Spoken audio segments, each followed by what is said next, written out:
Breaking news చూస్తున్నాం. Hero Raj Tarun కి big relief దొరికింది. నార్సింగి కేసులో ముందస్తు బెయిల్ మంజూరు చేస్తూ హైకోర్టు ఆదేశాలు జారీ చేసింది. అయితే లావణ్య వేసిన కేసులో హైకోర్టు ఈ ఆదేశాలు జారీ చేసింది. లావణ్యతో పెళ్లి జరిగినట్టు ఆధారాలు లేవంది హైకోర్టు. పెళ్లి శుభలేఖ అడిగింది ధర్మాసనం. అయితే తమకు సమయం కావాలని లావణ్య తరపున న్యాయవాది అడిగారు. గతంలో లావణ్య ట్రాక్ రికార్డు సరిగ్గా లేదని రాజ్ తరపున న్యాయవాది ఆరోపణలు వినిపించారు అక్కడ. అయితే హీరో రాజ్ తరుణ్ కి 30కి పైగా సినిమాలు చేశాడంటున్నారు రాజ్ తరపు న్యాయవాది. ఇక ఆధారం లేకుండా కేసు నమోదు చేశారంటూ ఆ న్యాయవాది చెప్పుకొచ్చారు. లావణ్య ఆరోపణలపై ఆధారం లేవన్న కారణంగా రాజ్ తరుణ్ కి బెయిల్ మంజూరు చేస్తూ హైకోర్టు నిర్ణయం తీసుకుంది. అయితే పెళ్లి కార్డు అడిగింది హైకోర్టు ధర్మాసనం. కానీ పెళ్లి కార్డు కోసం తమకు సమయం కావాలంటూ రాజ్ తరుణ్ లావణ్య తరపున లాయర్ చెప్పడంతో ఈ కేసు వీగిపోయినట్టు చాలా స్పష్టంగా అర్థమవుతోంది. అయితే ఇద్దరి మధ్య కొన్ని ఆరోపణలు కూడా జరిగాయి. ఆ తర్వాత రాజ్ తరుణ్కి బెయిల్ మంజూరు చేస్తూ హైకోర్టు నిర్ణయం తీసుకుంది. దీనికి సంబంధించి మరింత తాజా సమాచారం ప్రతినిధి పెట్రిషియా అందిస్తారు. పెట్రిషియా, సో ముందస్తు బెయిల్ కోసం రాజ్ తరుణ్ హైకోర్టును ఆశ్రయించాడు. అనుకున్న విధంగానే బిగ్ రిలీఫ్ దొరికింది. ముఖ్యంగా లావణ్య వేసినటువంటి కేసులో తమ ఇద్దరికి పెళ్ళయింది, నన్ను మోసం చేశాడు, అబార్షన్, రకరకాల ఆరోపణలు చేసింది. ముఖ్యంగా ఆ పెళ్లి కార్డు అడిగినప్పుడు ధర్మాసనం పెళ్లి కార్డు చూపించలేకపోయింది. ఇప్పటివరకు మీడియాలో కూడా ఎక్కడ తన వివాహం జరిగినట్టుగా ఆధారాలు, ఫోటోలు కానివ్వండి, లేకుంటే పెళ్లి కార్డు ఎక్కడ చూపించలేదు. అఫ్కోర్స్ అక్కడ ధర్మాసనం అడిగినప్పుడు కూడా చూపించకపోయేసరికి బెయిల్ వచ్చింది. సో లావణ్య దగ్గర ఇంకేమైనా ఆధారాలు ఉన్నాయా, కేవన్నీ కూడా ఆరోపణలుగానే భావించాలా? హీరో రాజ్ తరుణ్ కి ఏదైతే బిగ్ రిలీఫ్స్ అని చెప్పొచ్చు. నార్సింగ్ కేసులో ముందస్తు బెయిల్ అయితే మంజూరు చేశారు. ఏదైతే యాంటిసిపేటరీ బెయిల్ అయితే మంజూరు చేయడం అయితే జరిగింది. ఒకవైపు అయితే హైకోర్టులో మాత్రం పెళ్లి శుభలేఖ అయితే అడగడం అయితే జరిగింది.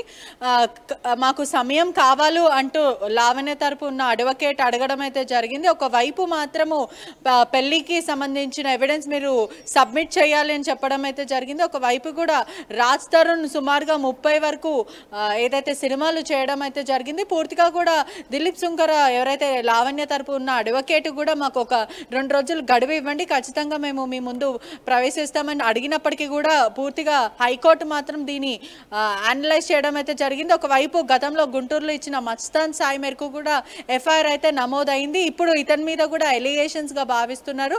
అదేవిధంగా కూడా పూర్తిగా ఏదైతే మ్యారేజ్ జరిగింది అని మీరు ఆరోపిస్తున్నారో దానికి తరపున ఎవిడెన్స్ ఏదైతే పెళ్లి ఫోటోలే కానీ లేకపోతే పెళ్లికి సంబంధించిన మ్యారేజ్ సర్టిఫికేట్ కానీ ఖచ్చితంగా పెళ్లి కార్డ్ అయినా కానీ పూర్తిగా ఎవిడెన్స్ మాకు ఇవ్వాలంటూ న్యాయస్థానం కోరడం అయితే జరిగింది. దాని ప్రకారం మాకు 2 రోజులు గడువు కావాలి అని ఎవరైతే లావణ్య తరపు ఉన్న అడ్వకేట్ అడగడం అయితే జరిగింది. పూర్తిగా కూడా తనకున్న బ్యాడ్ ఏదైతే గతంలో ఉన్న కండక్ట్ బట్టి అనలైజ్ చేసి తన ట్రాక్ రికార్డు బట్టి బెయిల్ అయితే రాజ్కి ఇవ్వడం అయితే పూర్తిగా జరిగింది. ఒకవైపు కూడా వీళ్ళు మాత్రం 2 రోజుల గడువు ఇవ్వండి అని మెజిస్ట్రేట్ని కోరినప్పటికీ కూడా లేదు, మేము ముందస్తు బెయిల్ మంజూరు చేస్తున్నాము అని రాజ్కి మాత్రం బెయిల్ మంజూరు చేయడం అయితే జరిగింది. సో అంటే ఆధార్ అడిగినప్పటికీ అప్పుడు చాలాసార్లు ఆర్టీవీ కావచ్చు, ఇంటర్వ్యూలో మనతో పాటు ఉన్నప్పుడు కావచ్చు, ఇతర మీడియా సంస్థలు కూడా చాలా వరకు కూడా లావణ్య చేసిన ఆరోపణల విషయంలో ముఖ్యంగా పెళ్లికి సంబంధించిన విషయాల్లో ఆధార్ అడగడం జరిగింది. చాలా వరకు కూడా ఆమె చూపిస్తాను, కోర్టులో సమర్పిస్తా, కోర్టులో ఉన్నాయి, కోర్టులో సమర్పిస్తా అంటూ కూడా ఆవిడ చెప్పుకొచ్చింది. కానీ ఈరోజు ఏకంగా కోర్టు అడిగినా కూడా ప్రవేశపెట్టలేకపోయిందని అంటే అదంతా కూడా అవాస్తవం, ఆరోపణగానే భావించాలా? ఎస్, ఒకవైపు మాత్రము రాజ్కి సంబంధించిన లాయర్ మాత్రం గట్టిగా వాదనలు వినిపిస్తున్నారు. ఇరు వర్గాల 2 వైపులు కూడా గట్టిగా ఈరోజు మాత్రం వాదనలు వినిపించారని కూడా పూర్తిగా తెలుస్తుంది. మరి ఇవాళ మాత్రము ఏదైతే మెజిస్ట్రేట్ అడిగినప్పుడు మీరు ఖచ్చితంగా మ్యారేజ్ అయిందని ఏదైనా ఎవిడెన్స్ ప్రూవ్ చేయండి అని అడిగినప్పుడు ఏదైతే లాయర్ మాత్రం 2 రోజుల గడువు కావాలి ఖచ్చితంగా అని కోరడం అయితే జరిగింది. దీనికి మాత్రం కోర్టు అంగీకారం అయితే చేయలేదు. పూర్తిగా కూడా బెయిల్ అయితే మంజూరు చేస్తున్నామని కోర్టు చెప్పడం అయితే జరిగింది. అంటే మళ్ళీ వచ్చే వాదనలో ఇంకా ఎటువంటి వాదనలు వినిపిస్తారు, అదేవిధంగా ఎటువంటి ప్రూఫ్స్ వీళ్ళు సబ్మిట్ చేస్తారని ఉత్కంఠగా మారిందని కూడా పూర్తిగా చెప్పాలి.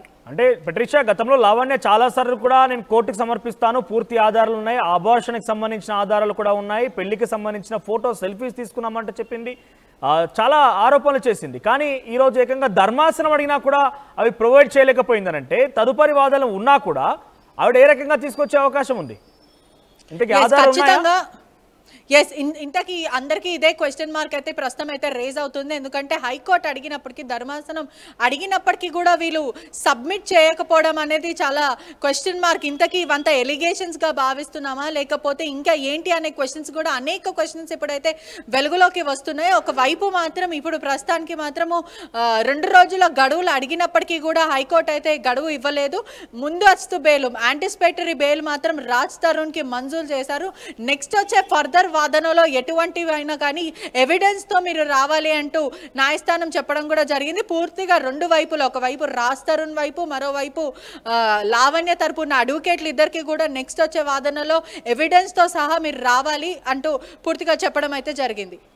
రైట్ పెట్రిషియా, సో మొత్తం మీద లావణ్య చేసిన ఆరోపణలు ఈరోజు ఏకంగా ధర్మాసనం ఆధారడినప్పుడు ఒక్కటి కూడా సమర్పించలేకపోయింది. ముఖ్యంగా ధర్మాసనం రేస్ చేసిన ఒకే ఒక అంశం, మీ కనుక నిజంగానే పెళ్లి అయి ఉంటే వెడ్డింగ్ కార్డ్ అడిగింది, వెడ్డింగ్ కార్డ్ చూపించలేకపోయింది లావణ్య.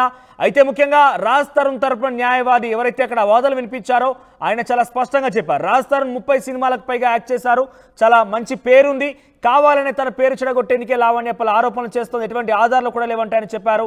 అయితే రాజ్ తరుణ్ తరపున న్యాయవాది వాదించిన వాదనలకు ధర్మాసనం అంగీకరించి రాజ్ తరుణ్కి ముందస్తు బెయిల్ మంజూరు చేసింది.